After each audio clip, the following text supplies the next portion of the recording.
영국의 시인이며 역사가인 토마스 칼라일이라는 사람이 말하기를 인간에게 제일 무서운 것은 행운과 행복이 없는 것이 아니라 지혜가 없는 것이다 라고 하였습니다.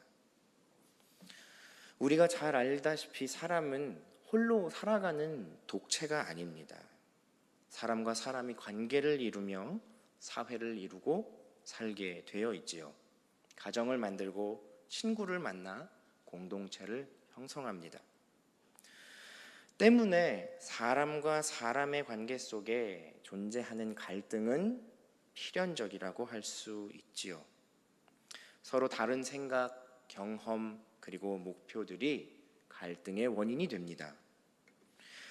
이런 갈등을 잘 극복하고 더 나은 관계성을 형성하는 데에 가장 필요한 것이 바로 지혜입니다. 개인적으로나 국가적으로나 어려운 위기를 당할 때 모든 사람들은 입을 모아 지혜가 필요하다라고 말합니다. 그런데 먹으로 먹을 지을 수 없고 어둠으로 어둠을 밝힐 수 없듯이 지혜는 문제를 초월하는 해결의 길을 제시하는 것이어야 합니다. 결과적으로 말하자면 인간 사이에 생기는 문제를 근본적으로 해결할 수 있는 지혜는 하늘에 속하여 있다라는 말입니다. 때문에 내게 지혜가 없다고 낙심하거나 절망할 필요가 전혀 없습니다. 진정한 지혜라는 것은 본질적으로 나 자신의 존재를 초월해서 존재하기 때문입니다. 여러분, 우리가 함께 읽은 야고보서의 1장 5절 말씀을 보면 이렇게 기록되어져 있습니다. 너희 중에 누구든지 지혜가 부족하거든 모든 사람에게 후히 주시고 꾸짖지 아니하시는 하나님께 구하라. 그리하면 주시리라. 여러분, 여기에는 중요한 몇 가지의 의미가 있습니다.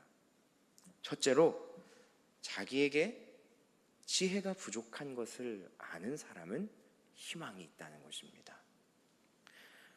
반대로 지혜가 부족하면서도 똑똑하다고 생각하는 사람은 불쌍한 인생입니다.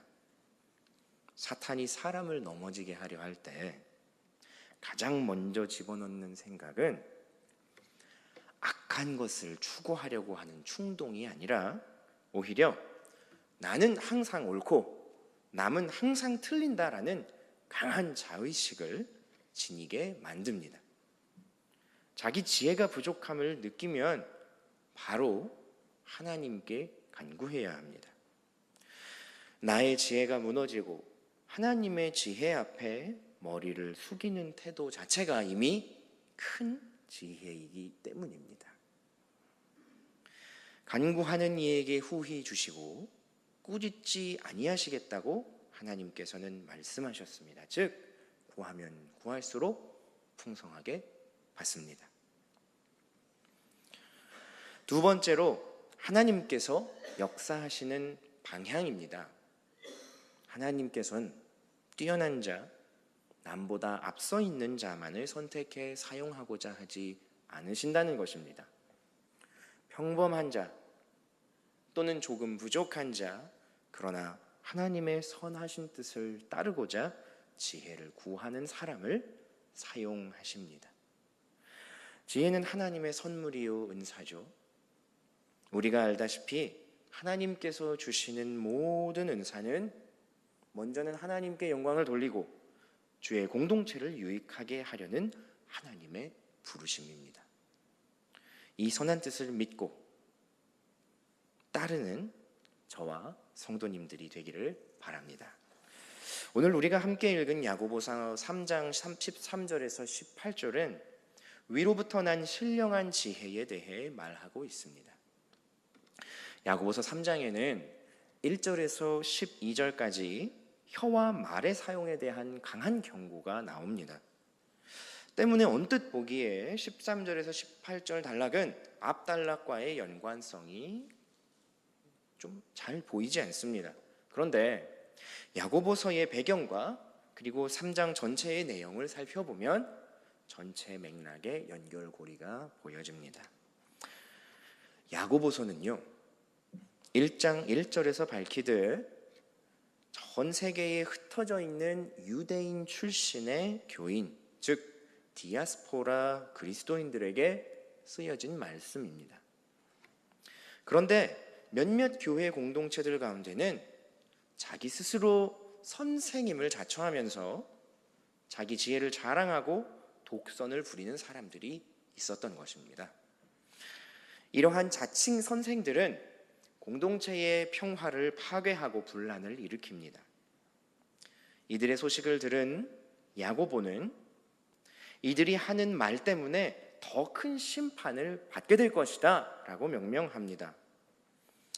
그들의 입에서 나오는 말이 영혼을 파괴하고 하나님의 교회를 저주하는 말들과 찬송과 축복이 함께 나오는 것이 그들의 악한 증거라고 말합니다.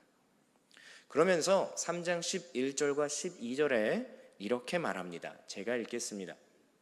샘이 한 구멍으로 어찌 단물과 쓴물을 내겠느냐? 내 형제들아, 어찌 무화과 나무가 감람 열매를, 포도나무가 무화과를 맺겠느냐? 이와 같이 짠물이 단물을 내지 못하느니라. 그러면서 야고보는 지혜 분리의 이분법을 13절부터 설명하려 하는데 이것의 상관관계를 정리해 보면 이렇습니다. 첫째, 가르치는 자, 교회 안에 있는 가르치는 자에게는 성도보다 더 분명하고 진정한 지혜가 있어야 한다. 둘째, 지혜의 유무를 보려면 그의 말, 언행을 먼저 살펴보아야 한다. 하나님을 찬양하고 말씀을 가르치는 것과 동시에 공동체를 파괴하고 저주하는 말을 하는 선생에게는 참된 지혜가 없다. 이어지는 세 번째가 바로 오늘 본문에 해당하는 말씀으로 위로부터 난 지혜는 무엇이며 어떻게 땅의 지혜와 구별되는가를 설명하는 부분입니다. 요약해서 말하면 하늘에서 오는 지혜는 공동체를 분란시키는 것이 아니라 평화를 이룬다는 것입니다. 정의의 열매를 맺는 공동체, 평화를 이루는 공동체는 세속적 지혜를 통해서가 아니라 하늘의 지혜를 통해 형성됩니다. 결론적으로 교회 공동체에서 가르치는 자는 세상적인 지혜를 통해서가 아니라 하늘로부터 오는 지혜를 통해 다른 이에게 가르침을 전해야 한다라는 것입니다. 야고보는 교회 공동체의 평화와 질서가 바로 이 독보적인 악한 자들의 무분별한 언행에 의해 파괴돼 가고 있음을 직시하였습니다. 그러면서 13절 말씀에 이렇게 외쳤습니다. 너희 가운데 지혜와 총명이 있는 사람이 누구냐?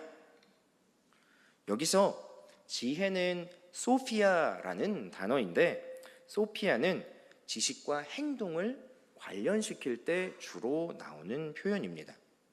그리고 이어서 나오는 총명이라는 단어는 에피스테미아라는 단어인데 주로 이해력, 인지력으로 해석되는 단어입니다. 즉 야고보는 지혜가 단순히 지적인 것만이 아니라 지식을 간직하고 전하는 태도, 즉 행위적인 것을 포함하는 것으로 간주하고 있는 것입니다. 여러분, 고대 헬라인들은, 고대 그리스인들은 전통적으로 온유함이라는 것을 약함과 연결된 개념으로 이해했다고 합니다. 그런데요, 예수님의 십자가 사건은 오히려 이 온유함과 약함을 통해서 어떻습니까? 죽음을 이기는 생명의 역사를 증거하는 증거가 된 것입니다. 예수님께서 죽음을 이기시고 부활하신 역사 자체만큼이나 그분께서 자신을 죽이려 했던 악한 자들을 응대하신 모습 자체가 진리이자 지혜가 된 것입니다. 그래서 13절 하반절에 나오는 지혜의 온유함이라는 것은 지혜를 가진 사람의 구체적인 행동, 즉 태도로서 예수님께서 보이신 온유의 태도와 상관됩니다. 온유함은 상대를 두려워해서 굴욕적인 모습을 보이는 비겁함이 아니라 하나님을 신뢰하는 데서 나오는 것으로서, 따라서 스스로 온 힘을 다해 자신의 뛰어남과 능력과 혹은 자신의 무고함을 알리지 않아도 되는 상태에 이르는 것을 의미합니다. 그런데 말씀의 상황 속에 있던 자칭 선생이라 하는 자들은 이런 지혜로 말미암는 온유함을 가지고 있지 않았던 것이죠. 때문에 그들은 항상 곤두서 있습니다. 주위를 경계하고 자기의 권위에 도전하는 사람들에게는 즉시 이빨을 드러내고 자기 경력과 실력을 과시하고, 그러다 보면 필연적으로 거짓과 허세의 영혼이 물들어갈 수밖에 없었을 것입니다. 14절은 바로 그들의 그런 모습을 고발하고 있습니다. 우리 14절을 함께 읽겠습니다. 그러나 너희 마음속에 독한 시기와 다툼이 있으면 자랑하지 말라. 진리를 거슬러 거짓말하지 말라. 여러분, 독한 시기와 다툼은 온유함을 특징으로 하는 참된 지혜와 정반대의 성향을 가집니다. 시기하는 자들은요, 자신에게 속하지 않은 것을 갈망하는 자들입니다. 그러면서 그것을 가지고 있는 사람들의 정당성을 의심하고 공격해서 깎아 무너뜨리려 합니다. 다툼은 개인적인 권력과 명망을 얻기 위해 기꺼이 집단을 분열시키려 하는 악한 태도입니다. 이런 것들을 뻔뻔하게 마치 자신의 능력인 양 자랑하거나 진리를 가리워 마치 이것이 정의인 양 거짓 증거하지 말라라는 것입니다. 자, 여러분, 이 말씀 속에 시기와 다툼의 성격, 그리고 그것을 품은 자들의 태도가 드러납니다. 시기와 다툼은 믿음의 공동체가 깨지고 찢어지게 만들 뿐만 아니라 궁극적으로 하나님 앞에서 맺어야 할 의의 열매를 맺지 못하게 한다는 것입니다. 그리고 이 일을 행하는 사람들의 태도는 마치 이 옳지 않은 일을 행하면서 그것을 자랑하듯 행하고 엄연히 하나님의 정의와 공동체의 하나됨이 나타나 있음에도 불구하고 이렇게 말한다는 거죠.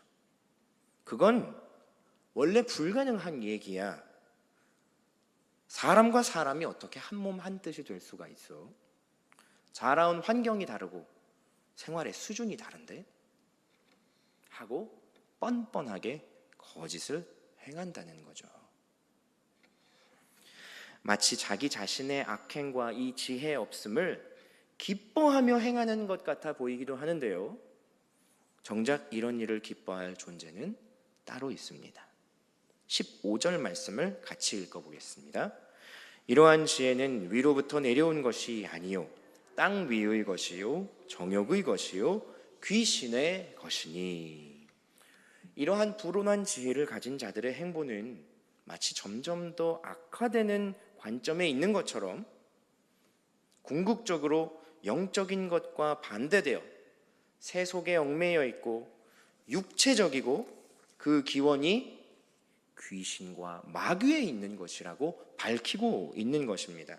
즉, 이러한 일을 하면 할수록 자신은 공동체를 깨뜨리고 하나님 말씀을 저버려서 사탄이 기뻐하는 도구가 되고 정작 자기 영혼은 진노에 떨어지게 된다는 것입니다. 따라서 16절에 이런 자들이 있는 곳에는 혼란과 모든 악한 일이 있다라고 말합니다. 간단하게 말하자면 망하는 겁니다. 회사나 기업은 부도가 나고 이윤을 내지 못하고 운영불능이 되면 망하지만 하나님의 공동체는 겉으론 멀쩡해도 속으로 시기와 다툼으로 인해 혼란과 모든 악행이 가득해지면 그것은 더 이상 하나님의 소유가 아닌 사탄의 것이 판치는 곳이 돼버린다는 것입니다. 옛날 영국 런던에 아주 유명한 목사님 세 분이 계셨습니다. 한 분은 그리스도교회의 목사님인 F.B. 마이어라는 분이었고, 또 한 분은 역사상 최고 설교가로 꼽히는 스펄전 목사님, 그리고 웨스트민스터 교회의 캠벨 모건 목사님이셨습니다. 그런데 이 세 분 중에서 모건 목사님이 잠시 미국에서 사역하다가 영국으로 돌아와서 웨스트민스터 교회를 담임하게 되셨을 때의 일입니다. 그때 F.B. 마이어 목사님이 이런 고백을 하셨다고 합니다.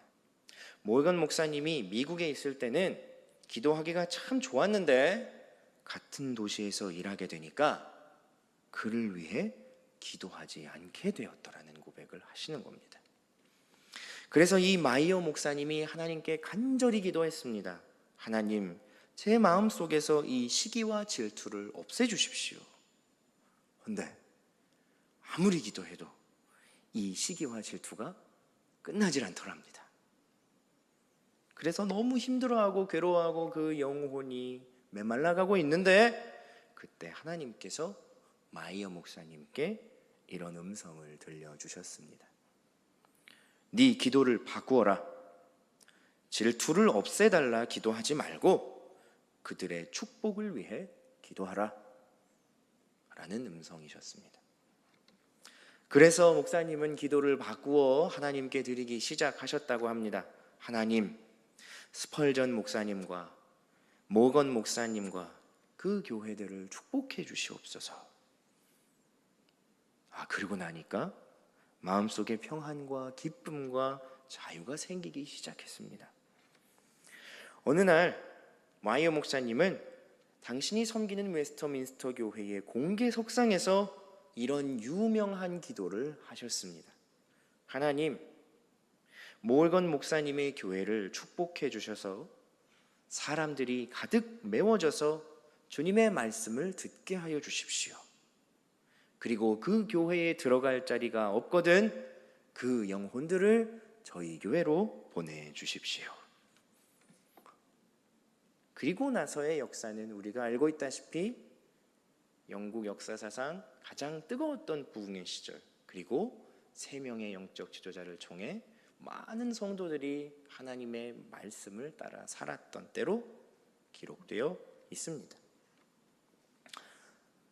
여러분, 참된 지혜와 총명의 첫걸음은 지혜의 온유함이었다는 것을 기억하면서 우리는 시기와 질투가 자리 잡는 것을 피하는 더 적극적인 자리로 나아갈 수 있습니다. 먼저 하나님을 의지하고, 둘째는 스스로 변화하기 위해 애쓰지 말고 하나님께서 나를 세워주시도록 겸손하고 성결한 삶을 사는 것. 17절과 18절의 말씀이 바로 이 더 구체적이고 강력한 위로부터 난 지혜의 모습을 설명하고 있습니다. 우리 17절과 18절을 함께 읽어보겠습니다.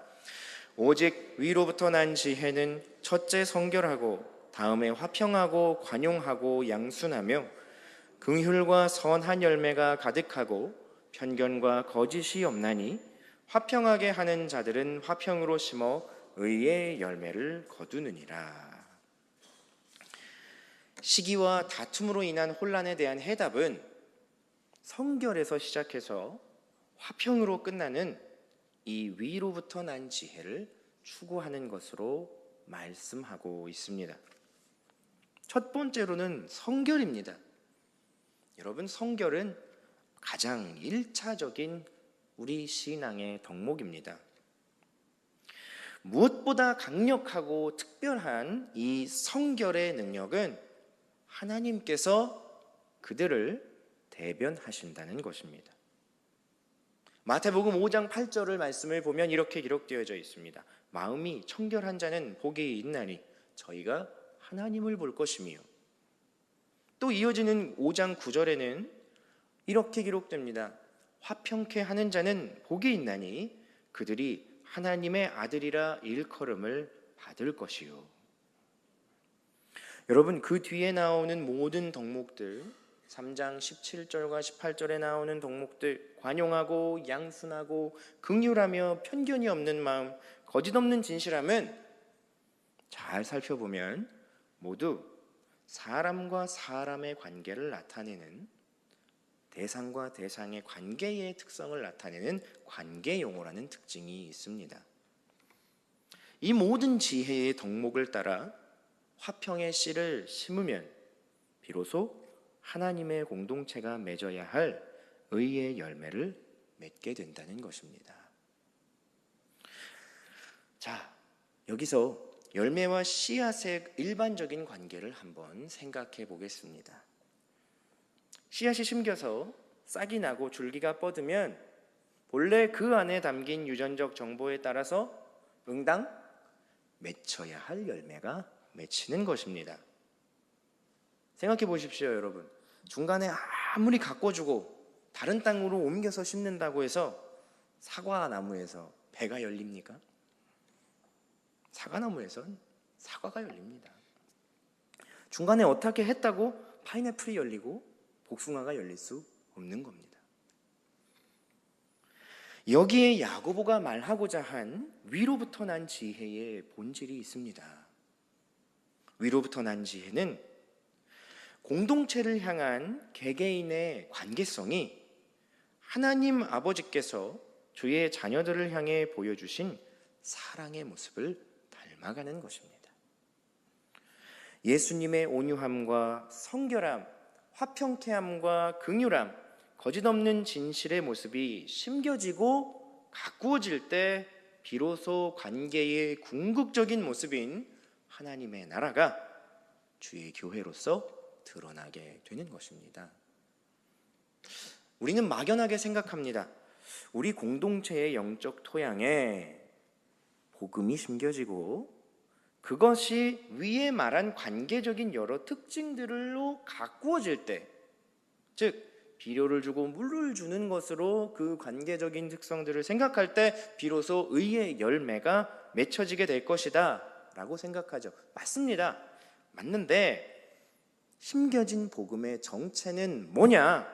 그것은 하나님을 사랑하고 하나님이 향한 믿음을 행위로 보이며 형제와 자매를 사랑하고 섬기는 실제적 증거, 즉 관계였다는 것입니다. 야고보서에 가장 유명한 말씀이 있죠. 만일 사람이 믿음이 있노라 하고 행함이 없으면 무슨 유익이 있으리요? 행함 없는 믿음은 그 자체가 죽은 것이라. 강력하게 믿음에 기초한 행위의 증거를 말했던 야고보서의 교회론이 바로 이것입니다. 어저께랑 그저께 제가 맡고 있는 초등부가 여름 성경학교를 비교적 안전하게 마치고 돌아왔습니다. 네, 안전하고 무사하고 너무도 즐겁게 선생님들과 자녀들과 함께 행사를 마치고 왔는데, 한 달 반 전부터 초등부 선생님들과 여름 성경학교를 준비하면서 매주 한 번씩 모여서 기도 모임과 준비 모임을 가졌습니다. 이번에 저희 초등부의 성경학교 주제가 너의 믿음을 보이라 였는데, 그래서 믿음을 보이기로 하고 선생님들이 먼저 기도하고 결단해서 1박 2일 캠프를 하기로 결정했습니다. 기간은 굉장히 짧죠. 1박 2일은 실제로는 24시간 정도를 쓰는 건데, 거기에는 또 보이지 않는 큰 도전이 있었습니다. 한 번도 부모님과 떨어져서 밤을 보내본 적이 없는 아이들에게는 그 자체로 큰 도전이 된다고 생각을 했습니다. 하지만 여기에서 그치지 않고 저희는 아이들을 더 강하게 키우려 구상 중입니다. 그리고 우리 선생님들에게도 매우 큰 도전이 되었습니다. 몇몇 선생님들은 성경학교의 일정을 위해서 다니는 회사에 월차 휴가를 내시고 참여하기도 하셨습니다. 그렇게 매주일 야고보서의 말씀과 본문의 말씀들을 차례차례 나누다가 바로 오늘 3장 17절과 18절 말씀을 나누던 중 선생님들과 함께 깊은 은혜와 공감을 얻게 되었습니다. 먼저는 교사회 안에 있던, 우리 초등부 교사회 안에 있던 낮은 장벽들이 무너지게 하셨습니다. 그리고 각 반과 자녀들을 위해서 함께 중보하게 해주셨습니다. 저는 그러면서 하나님이 우리에게 말씀하시고자 하시는 한 가지 말씀을 깨닫게 되었습니다. 하나님께서 이 선생님 한 분 한 분, 교사 한 분 한 분을 가르치는 교사로 부르신 뜻이 참 놀랍다. 그리고 교회의 교사, 교회 학교의 교사의 참된 부르심은 입술의 말이나 성경 지식에 그치는 것이 아니라 하나님께서 주시는 참된 지혜 앞에서 나 자신을 먼저 내려놓고 아버지께 배우고 그들이 먼저 한 몸의 공동체를 이루게 하시고 그 뜻대로 사는 모습을 훈련시키고자 하시는 것이구나. 즉 교사 공동체가 먼저 하나님 나라가 되지 않고서 아이들에게 하나님 나라를 가르칠 수 없었다는 것이죠. 여러분, 야고보서 3장 13절에서 18절의 말씀은 비단 교회 안에서 가르치는 교사나 교역자 혹은 구역의 지도자들만을 위해 주신 말씀은 아닙니다. 오히려 주의 복음을 따라 살아가는 주의 모든 자녀들에게 주신 말씀입니다. 하나님은 우리 모두를 주의 제자로 부르셨습니다. 그런데 알고 계시다시피 그 제자들은 모두 가르치는 제자입니다. 아버지와 아들의 이름으로 세례를 주고 내가 너희에게 말한 모든 것을 지켜 행하게 하라는 명령을 받았습니다.